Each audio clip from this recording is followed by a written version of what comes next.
Now, this plantation started in 1752 by a German immigrant. You may have heard that we call this area sometimes the German coast. Yeah. That's because of the German immigrants that came here in the 1720s. So it was Ambrose Heidel was the German that started Habitation Heidel at that point. He moved over to, in the 1750s, over on this side of the river. He was originally St. Charles Parish, was St. John Parish, but then moved over in the 1750s because of skirmishes with the Native American community. But the Germans were brought here for the purpose of providing food for the people that were settled mainly in New Orleans. Now it's important, so they came here with this idea, with the idea of starting farms, which they did. They started subsistence farms. However, this coincides with a plantation economy of first rice and indigo that's emerging. So pretty early on, the French colonists identified and recognized that the Germans were able to consistently provide food and had subsistence farms. So the Germans get tapped pretty early on to be part of the plantation economy. Now, the enslaved Africans that were brought in the 1720s, they are relegated to labor. Right, so throughout that time frame, even though it's the West Africans that have the ability and have the knowledge and the skills to grow the rice that is going to be the basis of the food that's providing for the colonies, they're always going to stay in an enslaved condition. Whereas the Germans, the Heidels, they get land in exchange for them providing food to the people that are living in New Orleans and throughout Louisiana. They're given land and they're able to grow their wealth. So again, those cash crops of rice and indigo are the first crops that they're growing. But their wealth, and you may have heard lately the term intergenerational wealth that's passed down from family to family. The Heidels get to pass that wealth on over and over and over again, whereas the enslaved people, it's the condition of the mother that dictates the status of the child, right? So they are passing down the legacy of enslavement, and they stay in that condition. Now, this plantation operated, and some of you may remember, it operated into the 1970s. There were people that lived here on Whitney Plantation and lived on Evergreen Plantation. So that's a continuation. After emancipation, the plantation system does not end. It continues into the 1970s. So during the tour, we'll talk about slavery time, but then we'll also talk about why that plantation system existed even beyond emancipation. Now I was about to ask, how did you get inspired to be a historian and be able to tell a story, if you don't mind me asking? Oh, no, not at all. So I'm from here. I went to LSU.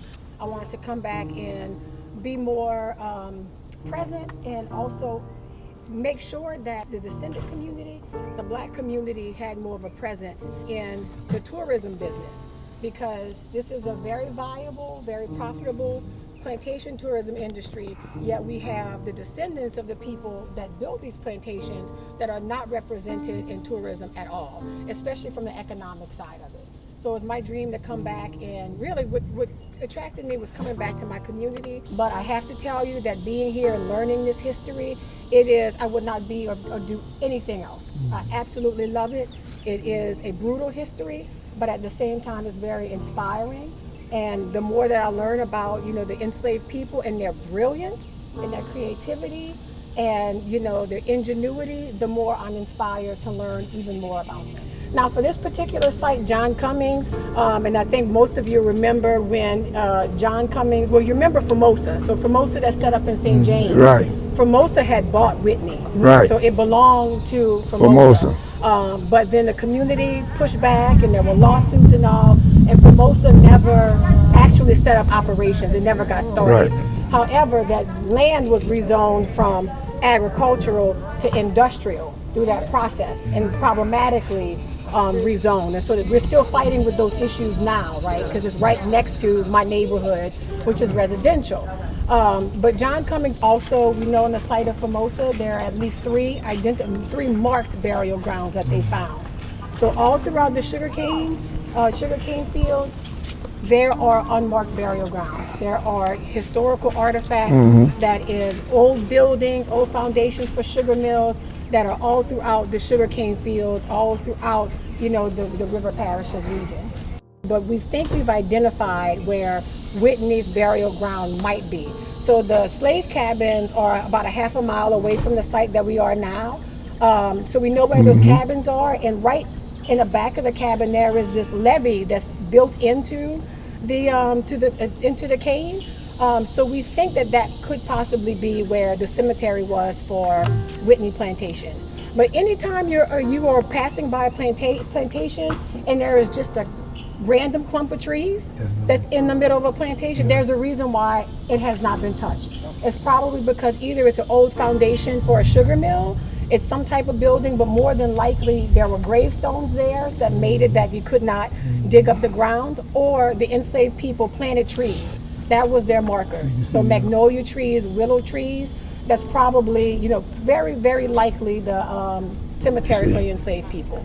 The graveyard had a child born was buried there. The diocese would give the church the claims to claim it, but we couldn't claim it because there wasn't that. But the mausoleum is there with the child's name on it. Oh, really? But they wouldn't accept that. Oh. That's so, you see. So a black child. It was a white child. White child. The graveyard. Okay. Yeah, graveyard. They got some graveyards on some part down there. Lots of graveyards. You see, and that's should be about 290 years right now. You see. Yeah, so very old parishes. The cemetery at that time was something like this. This was the front, that was the road, that was the back. They all say the black is last. Then how that go? But the black last, you come first. Well, they had to dig up some of them buried. They had to move that levee. They dug up some of the bodies they find. They put in that cemetery. Oh, okay. So they put the road on this side. That's where the black come first. Okay. And the white is on this side. They had the levee, but now they mix it. They didn't used to mix it. The part in that cemetery was like the church was for the black, and everything else was for the white. But since they came, we went to mix it. Father Hall was the one that started the mixing. That's the church.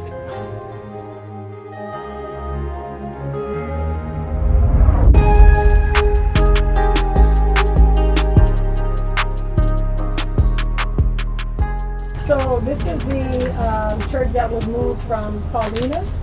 So this church was built in 1870. And so it was built by freedmen. So the reason why we have it here is when the new church is across from Winn-Dixie and Gramercy, that Antioch, that's the same congregation. That's how old that congregation has been there, right? And so this church is after emancipation. This is the first time where formerly enslaved people get the opportunity to worship on their own. And so we see these churches that are emerging throughout the South. Now, what they emerge from in the case of the Antioch Church is from the Benevolent Society. So after emancipation, you have formerly enslaved people that don't have resources because they've been enslaved. So they very wisely pull together their resources, and if someone needs funds, particularly for burial, so you'll hear them called burial societies. Yeah. But like social clubs, benevolent societies, burial societies, they all come from this type of organization where people are contributing a due every month, maybe 25 cents, and then when you need the resources, you can appeal to that society for the resources. And in the case of the Antioch Society, they raise enough money to where they're able to purchase their own land and build their own church. Now, this church was originally in Paulina, and when they decided to get a new church, they asked John Cummings at the time if we wanted it. I said yes, but now the trick was how you're going to get it from across the river to here. And so we had to break it down into 3 pieces and transport it over the bridge and renovate it here on site. Gotcha. Now you see this church, when I used to come from work from New Orleans, they said this was a coach. You couldn't come back here. You know, they had the name of the coach. Okay. The church was sitting back here and they said, nobody go in there. If you go in there, you didn't come out. Now, that's why I never come back here then. Oh, okay. Right, so here at Whitney, we have the original structures and some cabins and buildings, but my favorite part of this museum is we have memorials all throughout. And this first memorial is called the Wall of Honor. And you see all of these names that are listed on here are people that were enslaved at Habitation Hydell and then Whitney Plantation. And I don't think I explained why the name changed from Whitney. Whitney was purchased in the 1860s after emancipation, and Bradish Johnson, the person who purchased it, renamed it to Whitney after his grandson's last name. So it's been Whitney ever since then. But the names that you see here, we have them divided on both sides of this wall from the transatlantic and the domestic slave trade. So there are two major time frames when we're talking about slavery. Now, transatlantic means that people are being captured and brought directly from Africa. And that lasts until 1807. Now, we have a list of people that are coming here during that time frame. And as you can see on the list here, you don't see many African names, right? You see Valentine, Pierrot, Celestin, Gabriel, but we don't have a lot of names that are African in origin. So Samba means second born son. Fakta means a male born on a Wednesday. Musa is a Muslim name for Moses. So these are just bits of information that we can get. So a lot of these names was given once they arrive here, though. So once they are, even when they're either captured and they are sold or brought over from Africa, they would have and could have been given these names. But that name is significant, being given a name, because that's the first part in what's called the seasoning process. You know, so now you are capturing free people, and so it is your duty to instill among formerly free people that they are no longer free. So one of the first things that you're going to do is separate them from their name. Their name represents their culture. It represents their independence. So one of the first things that you do is you force them to answer to another name. Now, it doesn't mean that the communities don't still keep their names, so they may have a name that the master will call them. Right. But within their communities, there could be a retention of their names. Now, with the transatlantic slave trade, it's 12 million people, some say even 13 million people that were brought throughout the transatlantic. About 1 million people don't survive that journey. So they're brought from the interior of Africa onto the west coast of the west coast of Africa, and then all throughout, originally throughout the South, throughout the Caribbean, throughout South America. Originally, the United States, or what we know as the United States, only gets about 5% of the people that are captured and brought to throughout the transatlantic. But we're going to talk about how that shifts and changes during a domestic slave trade. Most of the people that are on the list are coming from the region of West Africa, but that's a very diverse region. So there's different languages, there's different religions, different social structures. So just because people are coming from Africa, Africa is a huge continent and it's very diverse. Right, and so people, not only are they put under the pressure of being enslaved, but now they have to find community with people that are not part of their social systems. But the journey on the ship itself is one of those things, unfortunately, that creates those bonds and kinship networks, right? So the travel on the ship, enslaved people, that's property, that's money. So there is financial advantage to getting as many people on that ship as possible.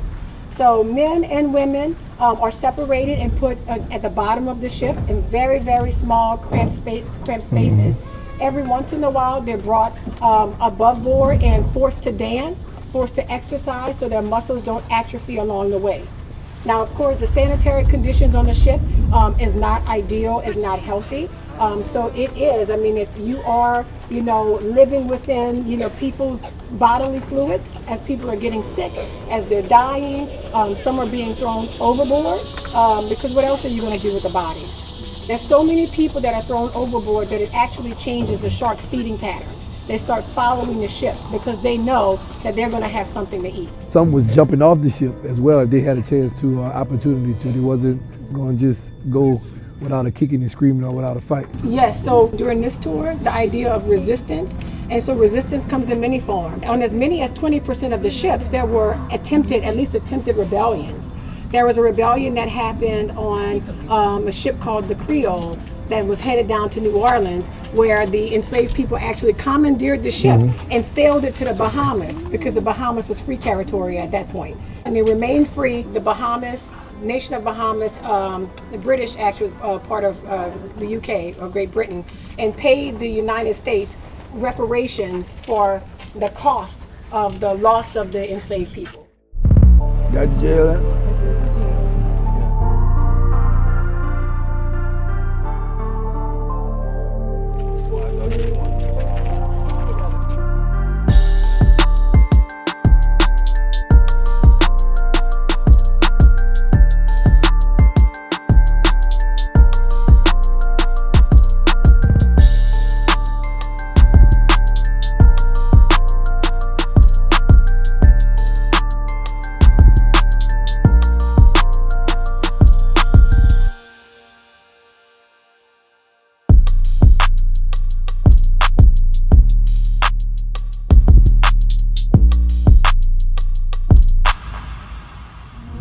Like 10 kids or something like that. Oh, not have up to.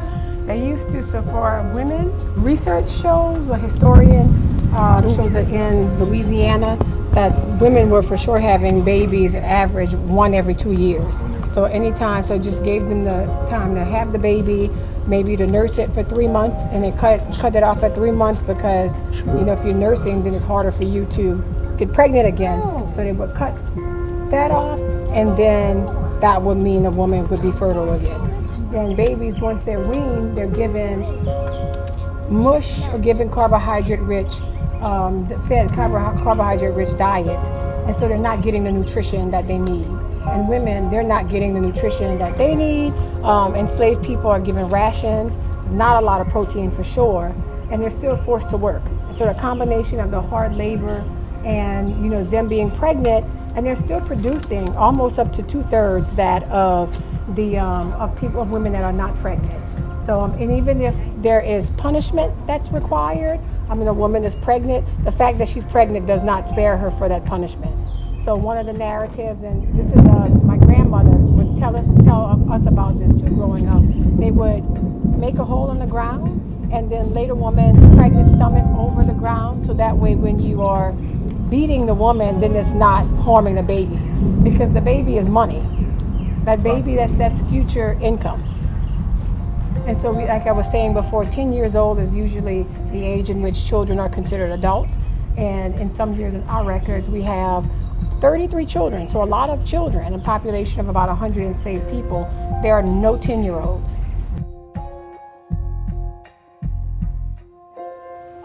I know sometimes we culturally joke about, like, when it's hot outside, it's like, oh, I would have to be in the house. Or some people look like they'd be in the house versus some people look like they'd be in the field.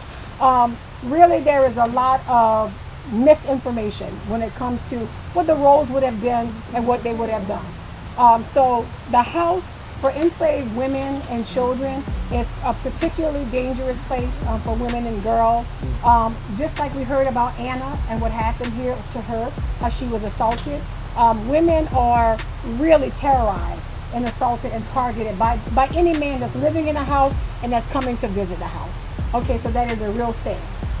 People that are living in a house, they are expected to act and work and look in a way that reflects the family. So this expectation of perfection, the close eye that they have, or that the family has over the enslaved people, is something that adds a lot of, more pressure and more difficulty to their roles. The labor is intensive, housework is intensive, cooking, washing, cleaning, that all involves hot water that has to be collected either in the cisterns, pumped out of a well, boiled, heated. Laundry has to be ironed. And when we say iron, there's a reason why it's an iron, right? Because I don't even know if the irons that we have, if the metal part is even made out of iron anymore. But irons used to be made entirely of iron. No handle or anything. So you'd have to heat it over a fire, and then now is how do you prevent yourself from getting burnt by this burning hot piece of heavy iron. Life in a big house is certainly not an easy task for the domestics. I mean, that ties into, I can talk to you about the brutality and the difficulty of sugar labor. And so we are the sugarcane fields. We have, again, the Louisiana wildlife. We were talking about the rice and the water moccasins that were there. So you have, so they're in there. You have yellow fever, you have the water, you have the mosquitoes. So Louisiana is a very dangerous place. So the lifespan of someone, when they start working in the field, an average about 7 to 10 years. Yeah. Working in Louisiana is considered the worst of the worst. I mean, there are records of enslaved people crying when they find out that they're being sent down to Louisiana.